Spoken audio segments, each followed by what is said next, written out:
So hello and welcome, आपका स्वागत है फिर से एक और नई वीडियो में। इस वीडियो में हम पढ़ने वाले हैं क्लास 11 बिजनेस स्टडीज चैप्टर 9 जो कि है MSME एंड बिजनेस एंटरप्रेन्योरशिप। तो चलिए शुरू करते हैं अपने चैप्टर को।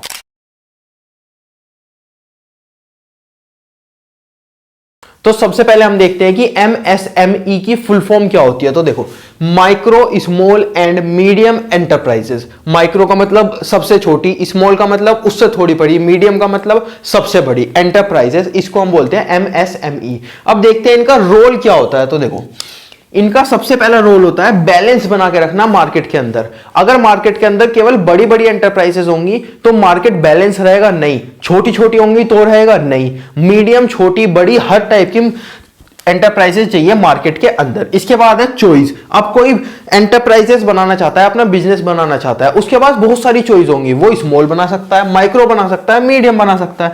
उसके बाद प्रोवाइड एम्प्लॉयमेंट। जितनी ज्यादा एंटरप्राइजेस होंगी उतना ज्यादा एम्प्लॉयमेंट होगा सोसाइटी के अंदर। उसके बाद सप्लाई ऑफ गुड्स। देखो, एक कंपनी थी जो कि माइक बनाती थी, इसके माइक कोई नहीं खरीदता था। अचानक से यूट्यूब आ गया तो इसका माइक एकदम से बिकने लगा। अब हमने क्या देखा कि अगर YouTube की डिमांड बढ़ी तो माइक की अपने आप बढ़ गई। एक प्रोडक्ट की डिमांड बढ़ती है तो दूसरे प्रोडक्ट की अपने आप बढ़ जाती है। तो सप्लाई ऑफ गुड्स इंक्रीज हो जाता है ड्यू टू इन सारी एंटरप्राइजेस की वजह से। उसके बाद डेवलपमेंट ऑफ टेक्नोलॉजी। देखो, ये एक मशीन थी, ये 100 पेन बनाती थी। इसको यूज कौन करता था? माइक्रो एंटरप्राइजेस इसको यूज करती थी। अब मीडियम एंटरप्राइजेस, वो सबसे बड़ी एंटरप्राइजेस होती है, उन्होंने देखा कि यार ये मशीन ना बहुत बेकार रह जाएगी, क्योंकि हमको पता है कितने पेन बनाने हैं, हमको 1000 पेन बनानी है।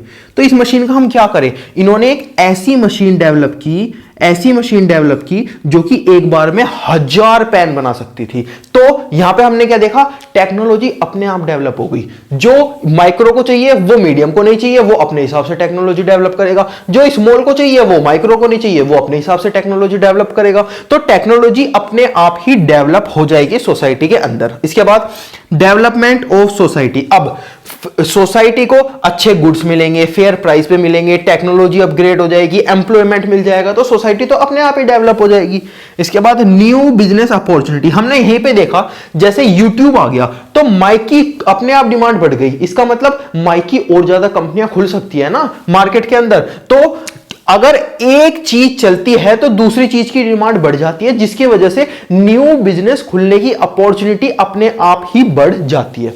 अब देखते हैं कि इनके अंदर प्रॉब्लम क्या आती है। भाई, ये तो हमने देख लिया, ये तीनों चीजें ना बहुत अच्छी होती है, लेकिन ये हमारी सोसाइटी के अंदर क्यों नहीं हो पाती? इनकी प्रॉब्लम क्या है? तो देखो, फाइनेंस सबसे बड़ी प्रॉब्लम है। पैसा, इन सबको चलाने के लिए पैसा कहां से आए, ये है सबसे बड़ी प्रॉब्लम। उसके बाद रॉ मटेरियल। अब पैसा ही नहीं होगा तो रॉ मटेरियल कहां से आएगा? या फिर जिस कंपनी को रॉ मटेरियल बनाना है वो कहां से बनाएगी? उसके पास खुद पैसा नहीं है। इसके बाद आता है मैनेजरियल स्किल। अब क्या होता है, हमारे पास ना डिमांडेड लोग जो है वो कम है, जैसे इंजीनियर कम है या प्रोफेशनल कम है वगैरह वगैरह। अभी एक टाइम आया था कि सारी की सारी कंपनियां, जापानीज कंपनियां, यूरोपियन कंपनियां इंडिया के अंदर आने लगी। ठीक है, उन्हें किस चीज की जरूरत हुई? उन्हें हुई बहुत सारे इंजीनियर्स की जरूरत। लेकिन इंडिया के पास इंजीनियर नहीं थे उस टाइम के।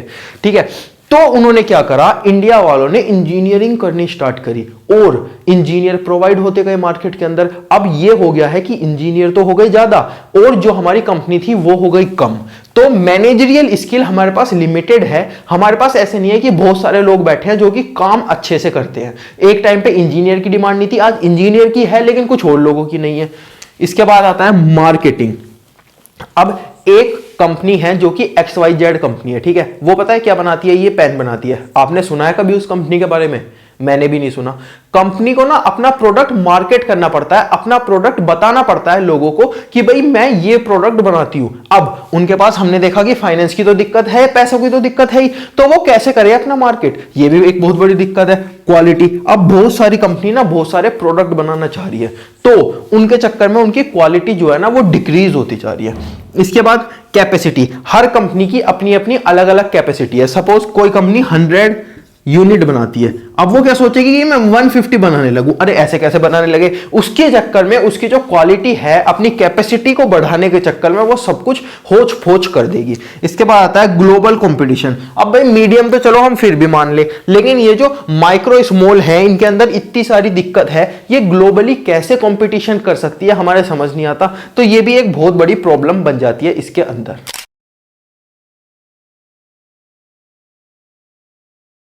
अब हमने MSME तो पढ़ लिया, अब हम पढ़ते हैं एंटरप्रेन्योरशिप। उसके बाद हम देखेंगे इंटेलेक्चुअल प्रॉपर्टी राइट किसको बोलते हैं। एंटरप्रेन्योरशिप कौन करता है, वो करता है एक इंसान who start own and control business.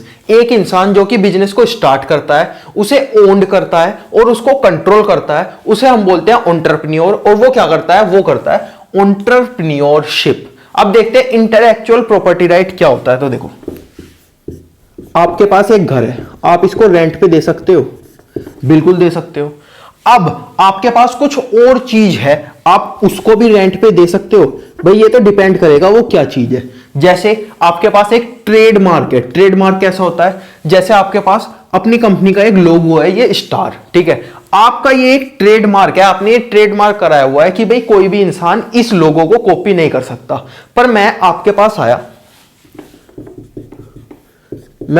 आया, मैंने कहा आप मेरे को ना पैसे ले लो और ट्रेडमार्क दे दो अपना ये स्टार वाला। आपने कहा ठीक है यार ले ले, हम तो वैसे भी इस ट्रेडमार्क का कुछ नहीं कर रहे, अब ठीक है ले ले। तो ये ट्रेडमार्क आपने क्या दे दिया, मुझे रेंट पे दे दिया। ऐसे ही पेटेंट आप मुझे रेंट पे दे सकते हो। डिजाइन, सपोज आपने बहुत अच्छा डिजाइन बना दिया, एक शर्ट का डिजाइन आपने बना दिया, ठीक है, ये शर्ट थोड़ी सी अच्छी नहीं बनी, ये शर्ट का आपने डिजाइन बना दिया। अब मेरे को आ गया ये बहुत पसंद, मैंने कहा यार ये वाला जो डिजाइन है ना, शर्ट मत दो, बस ये जो डिजाइन है ये आप मेरे को दे दो और मुझसे कुछ पैसे ले लेना। ऐसे ही आपके पास प्लांट थे, प्लांट होते हैं ना, ट्रीज वगैरह जो होते हैं। आपके पास एक ट्री था, मैंगो ट्री, मुझे मैंगो है बहुत पसंद। मैंने कहा यार ये ट्री ना मुझे कुछ दिन के लिए रेंट पे दे दो, जो इसके ऊपर आम वगैरह आएंगे, मैंगोज आएंगे, वो मैं तोड़ लूंगा, खा लूंगा, उसके बाद आप ले लेना, मेरे से थोड़े से पैसे ले लो। तो आपने इन सब चीजों को क्या किया, आपने मुझे रेंट पे दे दिया इन सब चीजों को। और अगर हम घर को छोड़कर किसी और चीज को रेंट पे देते हैं तो हम क्या बोलते हैं, हमने ट्रांसफर कर दिए इंटेलेक्चुअल प्रॉपर्टी राइट। सपोज मेरे पास अपना फोन है, उस फोन पे किसका राइट है, मेरा राइट है। मैंने उस फोन को किसी को रेंट पे दे दिया, मतलब मैंने उस फोन के राइट को ट्रांसफर कर दिया किसी और इंसान को और उससे थोड़े से पैसे ले लिए, और थोड़े दिनों बाद वो फोन मैं वापस भी ले सकता हूं, या तो उसके पैसे वापस कर दूंगा या फिर जो भी हमारे बीच में डीलिंग हुई होगी वो, उसको हम बोलते हैं इंटेलेक्चुअल प्रॉपर्टी राइट। मतलब कि अगर किसी भी चीज के ऊपर मेरा अधिकार है, मेरे राइट है, तो मैं क्या बोलूंगा कि इस चीज के ऊपर मेरे इंटेलेक्चुअल प्रॉपर्टी राइट्स हैं।